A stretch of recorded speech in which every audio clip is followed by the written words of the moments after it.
ሀሳብ አንዱ ሳላ እነሱ ከሚሉት ሀሳብ አንዱ ማለት ነው አዳም ያን ስህተት ባይሰራ ኖሮ የት እንኖራለን ብለው ነው የሚያስቡ የነበረው። የት እንበዛለን ብለው ነው የሚያስቡ የነበረው።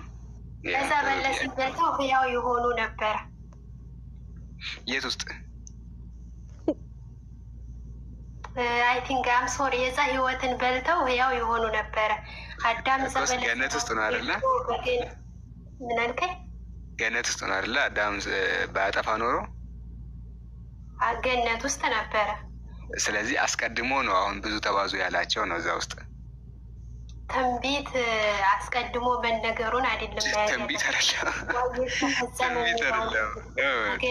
ትባዛላችሁ እኮ አይደለም ትባዛላችሁ እያላቸው አልነበረም እኮ ትንቢት ወደፊት እየተናገረላቸው ሳይሆን አዳም ከመሳሳቱ በፊት ከመሳሳቱ እና ቅጠሉን ከመብላቱ በፊት አስቀድሞ ብዙ ተባዙ ተብለዋል።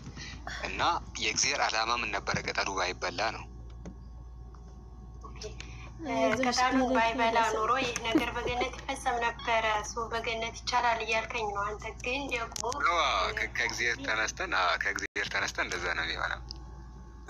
ኦኬ ፈጣሪ ትንቢቱን አዳም በገነት እያለ መናገሩ በገነት መባዛት አለ ልንል አንችልም። ምክንያቱም ፈጣሪ ቀድሞ ማዋቂ ነው። ስለሚያውቅ ብዙ መጋባት ምናምን ብቻ ሳይሆን እሱ ያነሳቸው የምግብ ጉዳይ ስላለ አሁን ሜንሽን ተደርጊያቸው ነው። ምግብም ብሉ ብሏቸው ነበር እኮ በነገራችን ላይ ምግብም ይበሉ ነበር። ያ እሱም አለ ባይዘ አልማስ እሱንም ተመልሻለሽ እና ሌላው ደግሞ አፈላይ ስላቋረጥኩክ በክርስትና አስተምሮ ገነት ምድር ላይ ናት። ምድርን ሙሏት ስለተባለ ስለሌላ ምድር የሚያወራ አድርጋ ነው እየተናገረች ያለችው ነው። ገነት ነው የሚያወራው። ምክንያቱም ገነት ምድር ላይ ናት። ዘፍጥረት ገለጻ ላይ በኖድ ምድር አስቀመጣት ነው የሚለው።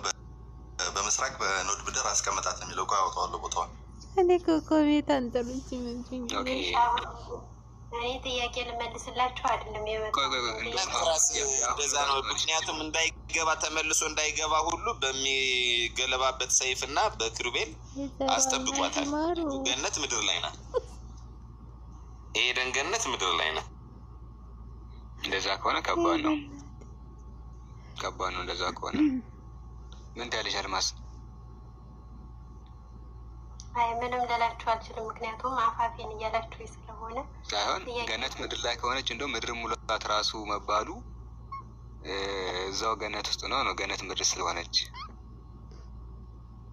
ገነት ከሰማይም ከምድር መካከለኛ እንትን ላይ ናት እንጂ እናንተ እንደምትሉት አዳም ያለበት ነው። አዳም የነበረበት ገነት ነው እንጂ ምድር አይደለችም ሳይሆን እስቲ ቆይ ማስረጃ ስጡሻ ራስ ምታት ቆይ ማስረጃ ስጣት። ኤደን ገነት የት ነው ያለችው? እዚሁ ምድር ላይ አይደለችም ወይ የሚለውን እስቲ ማስረጃ ያምጡና እነሱ ከዛ በኋላ እንግዲህ ታወራላችሁ። በጊዮን ወንዝ አካባቢ አይደል እንደ ኤደን ገነትን የተከለ? ጊዮን ወንዝ 6 ላይ አግኝቻለሁ። ወደ ኤደን ገነት ወደ ሰሜን ቀኝ እስክትቀርብ ድረስ ወደ ምስራቅ ትሄዳለች። ከኤዶም ምድር ሁሉ ምስራቅ ከሀገሩም ሁሉ ምስራቅ ወደ ምስራቅ ይመለሳል። ስሙ ራፋ ወደሚባል ተራራ ወደ ምስራቅ እስኪቀርብ ድረስ ይመጣል። ወደ ዲና ወንዝ መውጫ ዳርቻም ይወርዳል እያለ እዚሁ ምድራዊ የሆነ አቅጣጫዎችን ነው እየጠቀሰ ያለው መጽሐፈ ኩፋሌ ኦርቶዶክሶቹ ላይ ማለት ነው። የ80 አሐዱ ላይ እንዴት ነው ይሄ ነገር?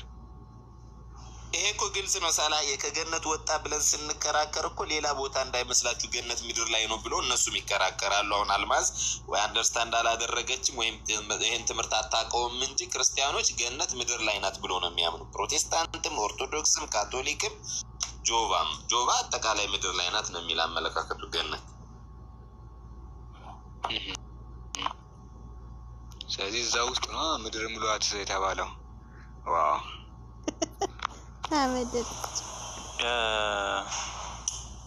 አይ ቲንክ ራስሽ ከሆነ የወረድሽው መልሰሽ መግባት ትችያለሽ። ግን ጠቅለል ለማድረግ ያክል ማለት ነው በመጀመሪያ ደረጃ ሴክሹዋል ኢንተርኮርስ የሚባለው በትዳር በኩል ያለው ግብረ ስጋዊ ግንኙነት ወይም ተራክቦ በየትኛው መንገድ ርኩሰት አይደለም።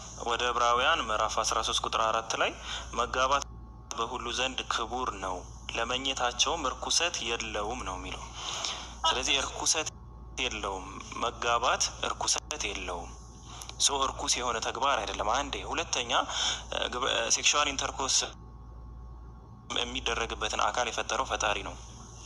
እኛ ደግሞ የተፈጠርንበት መንገድ ነው። ስለዚህ እኛ በረከሰ ነገር ነው የተፈጠርነው ወይም ደግሞ በእርኩስ ተግባር ነው እኛ የተፈጠርነው ወይ አጸያፊ በሆነ በሚያስጠላ ተግባር ነው የተፈጠርነው።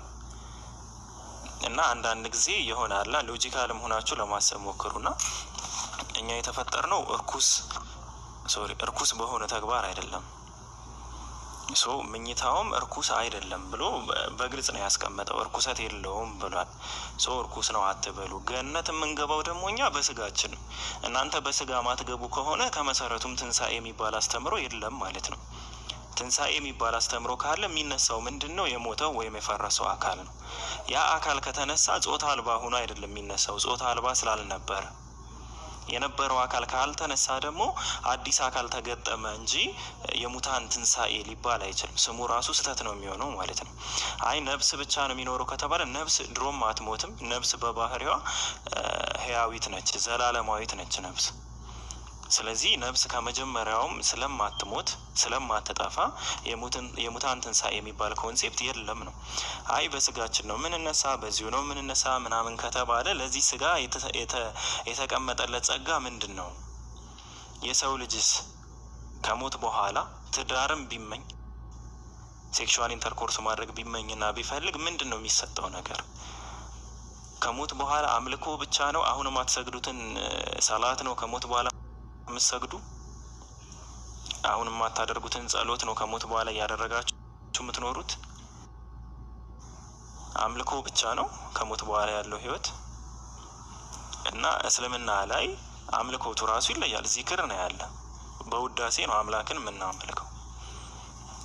ሶ በመጀመሪያ ደረጃ ትንሣኤ መኖሩ ላይ እርግጠኛ ሁኑ። በእናንተ በኩል ትንሣኤ አለ ወይስ የለም የሚለው ላይ በደንብ አድርጋችሁ እወቁት። ትንሣኤ ካለ ያ አካል ምንድን ነው ጥቅሙ? ሶ ያንን ነገር እንድትረዱ ነው። ኤርሚ የምጨምሩት ሀሳብ ካለው ወንድሞች ጨምሩና ወደ ሀሳብ ነው ስለ መኔ ጉዳይ። በመሰረቱ አንድ ክርስቲያን እንደ ክርስቲያንነቱ የኢየሱስ ክርስቶስን አስተምሮ ጠቅሶ ወይም ደግሞ አዲስ ኪዳንን ጠቅሶ ይሄንን ጉዳይ የሚመለከት ምንም አይነት አስተምሮ ሊሰጠን አይችልም። ስፐርም ቆሻሻ ነው አይደለም፣ ወይም ደግሞ ባልና ሚስት አብረው ከተኙ በኋላ መታጠብ አለባቸው የለባቸውም ምናምን የሚሉ እንደዚህ ንጽህናን የሚመለከቱ አስተምሮችን ሊሰጠን አይችልም። ነገር ግን ብዙ ጊዜ ክርስቲያን ወገኖቻችን እንደሚመቻቸው ስለሆነ የሚገለባበጡት ተሽሯል የሚሉትን ወይም ደግሞ ብዙ ህጎችን የማይቀበሉትን ብሉይ ኪዳንን ኦሪትን ይጠቅሱልናል። ለምሳሌ ያክል ዘሌዋውያን 15:18 ላይ እንደዚህ ይላል፣ ወንዱ በሴቲቱ ቢደርስባት ሁለቱ በውሃ ይታጠባሉ እስከ ማታም ድረስ ርኩሶች ናቸው ይላል። ባልና ሚስት ግንኙነት ካደረጉ በኋላ ታጥበውም ማለት ነው እስከ ማታ ድረስ ርኩስ ናቸው ይላል። ምናልባት በዚህ መነሻ ሊሆን ይችላል እንግዲህ ወገናችን ቅድም ስትጠይቀን የነበረው ታጥበውም፣ ልብ በሉ ባልና ሚስት ግንኙነት ካደረጉ በኋላ ታጥበውም እስከ ማታ ድረስ ርኩስ ናቸው ይላል። ይህን ለማስቀመጥ ነው። ጀዛከላህ ሀቢቢ። ትክክል።